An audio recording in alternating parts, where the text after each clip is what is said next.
Mr. Bruno Stagno is a staunch enemy of Israel. As a Minister of Foreign Relations of Costa Rica, he moved his influence and Costa Rica removed the embassy from Jerusalem, and he is now an employee of an NGO enemy of Israel.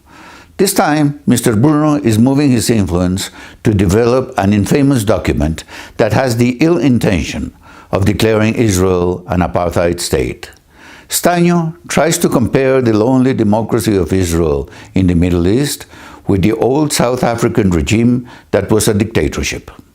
Costa Rica distinguished itself in the fight against apartheid, which discriminated and cruelly separated its populations into Bantustans. I remind you, Mr. Stagno, that Israel is the only truly constitutional system in that region.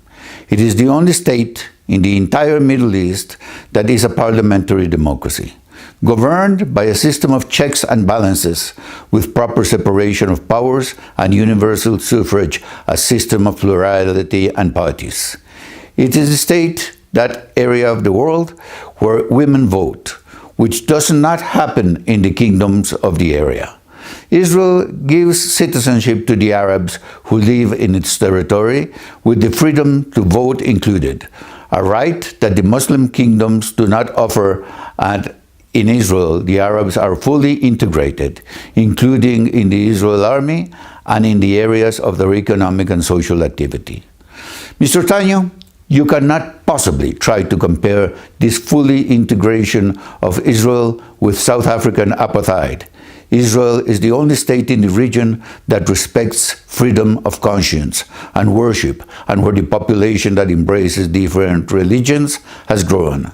I am a witness, when I was an ambassador to Israel, that even in territories administered by COGAT, according to international law, it is in the Jewish settlements the only place where Palestinians have well-paid jobs with social security.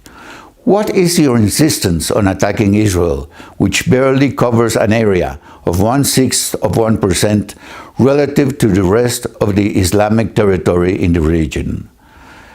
Tell the people who are sponsoring your work to be concerned about Palestinian terrorist organizations that do violate the human rights of their citizens, and that they aim to destroy Israel, and do not do any more damage to the image of Costa Rica in the world. They are desperate for the success of the Arab Accords.